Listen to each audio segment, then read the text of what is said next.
I've had a few people recently reach out and ask me my opinion on the subject of obsessive compulsive disorder, OCD.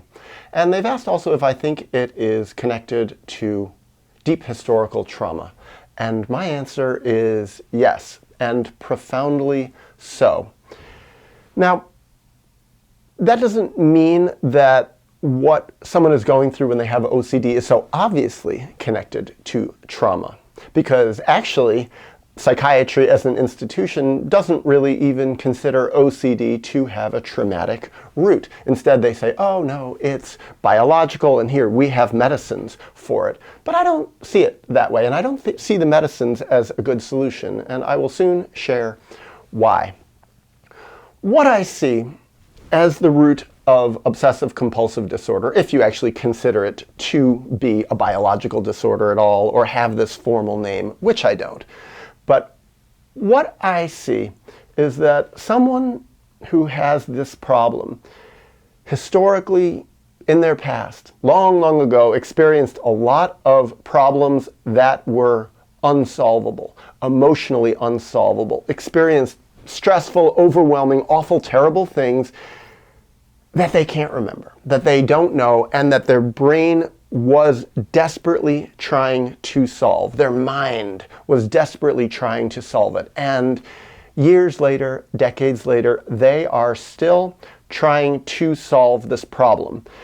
The problem now is that their mind is trying to solve this problem, but the person doesn't consciously have any idea what it is that they're trying to solve. And often that's because the trauma caused them to become dissociated, in a way broken away, split away from their own inner self.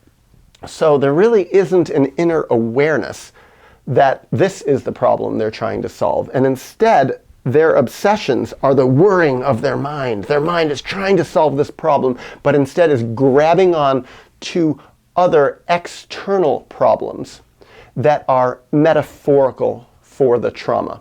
So basically, the mind is trying to solve this ancient historical trauma, is failing, is disconnected from this trauma, and is turning its energy elsewhere, is displacing its focus elsewhere. I think of it kind of like a car. When you put the car in neutral, but you put down the gas, it's like the engine, but it doesn't connect with the engine. So it's really putting all its energy in the wrong place. And maybe the person doesn't even know that they're traumatized at all. Maybe they have no idea. Then there's the question of compulsions. What are they? From what I've observed in people, sometimes in myself too, compulsions are another attempt to solve this problem. They are an attempt to solve the problem of the obsessions by taking action, some action that will undo these obsessions. The problem is the compulsions, whatever they are, and they could be really quite varied, some compulsive action that someone feels they need to do and they feel this will bring them peace. Those compulsions are also metaphorical. They're not directly in any way connected to taking an action that will solve the deeper problem. And the problem with both obsessions and compulsions is actually, generally, they make the problem worse. They hurt a person's functioning in the world. It makes it hard to have a clear mind. It makes it hard to have good, clear activities. I mean, I think of people in some of the extreme cases that I've seen and people who I've talked with who they even have a job. They're going to work, and halfway to work, they're like, oh, I forgot to lock my door. And then they're like, well, maybe I did lock, and then they can get this, and then get really obsessive about it, have to come all the way back, check, oh, they did lock the door. Going all the way back to work, then, oh my God, I think maybe I didn't lock it quite right, have to go back again. Or people going back home multiple times in a day, I've heard this, to check the stove. Well, maybe I didn't turn the stove all the way off, maybe the gas is running, oh my God, blah, blah, blah, blah, blah. Or hand washing to remove germs. It's like constantly hand washing to the point that their hands are completely raw and can even become infected because of this, because the soap has dried them out so much, and they're trying to clean away some disease that isn't there, whereas the disease actually is the trauma from long, long ago and the leaking gas in their stove. I wonder what that could be metaphorical for. Something that happened that was left undone, that wasn't closed all the way properly, wasn't resolved, some awful and painful thing that happened, maybe when they were even 6 months old. And then I think of psychiatry, labeling these problems biological. This is biologically based. This is nothing to do with nurture at all. It's all nature. Oh, it's even genetic. Look, it runs in the family. Well, what I've seen often is that trauma runs in the family also. Quite clearly and obviously, traumatized people who don't resolve their traumas traumatize others over whom they wield power.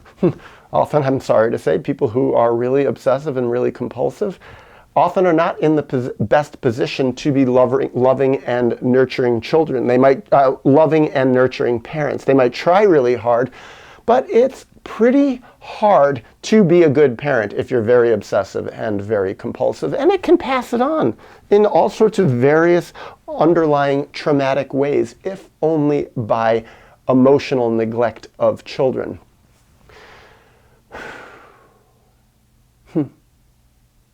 So what's the cure? What's the cure for these problems? The way to solve it? Well, if you ask most therapists, ask psychiatrists, ask the psychiatric literature, they'll say, well, you need to give the person medicine. You need to give the person different various forms of psychiatric drugs. And I've even heard psychiatrists say, antidepressants with, anti-obsessive, traits in them, that's not enough. Often you need to give antipsychotics and anti-anxiety medication. And well, I haven't seen that take any step to solve the problem. And then psychiatry even goes so far as to say, it's actually not a problem to solve. We can just deal with the symptoms. We cannot cure it. We can just try to help the symptoms.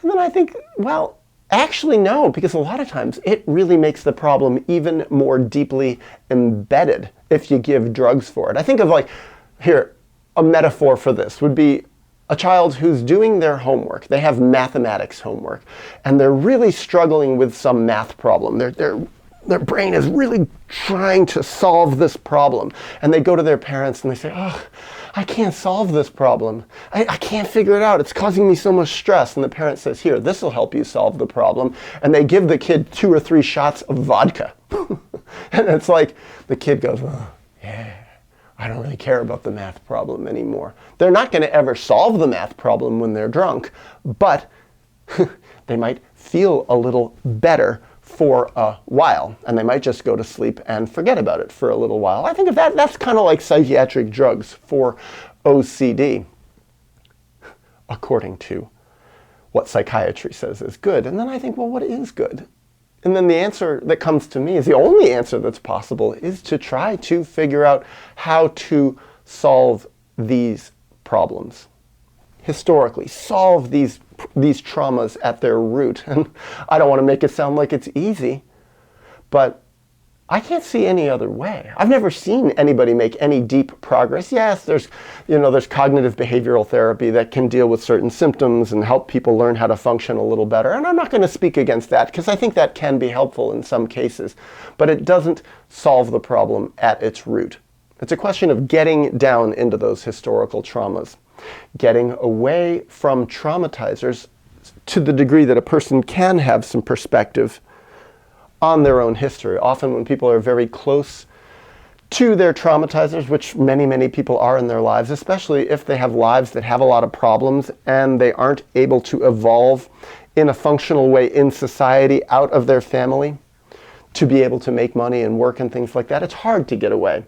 But I think it can be quite necessary in a lot of cases for people to be able to look more deeply at their history, to see where they came from, and to do all the steps that it takes to work out these traumas. Not easy. Not easy to really resolve any traumas. Takes a lot of time, takes a lot of energy, takes a lot of focus and dedication. But even harder when the traumas are very, very early in our lives. I think about that for myself even. Some of those earliest traumas that I have, ones that sometimes they're even kind of vague. I have to put together the picture in various ways of what even happened to me. Hard to grieve them, hard to move past them, hard even sometimes to figure out what they are.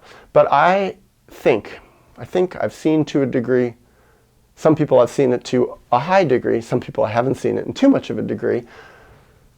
But what I think and what I see is that when people can get to the root, the core of the ways that they were thrown off their path, the core of the problems that their mind is trying to solve, then they can take their thoughts, their obsessive thoughts, they can take their obsessive or compulsive actions and bring it all home, bring it out of the bring it out of the realm of metaphor and into that painful realm of what actually happened. And then they can take steps to work to solve the actual problem and dry it up at its root.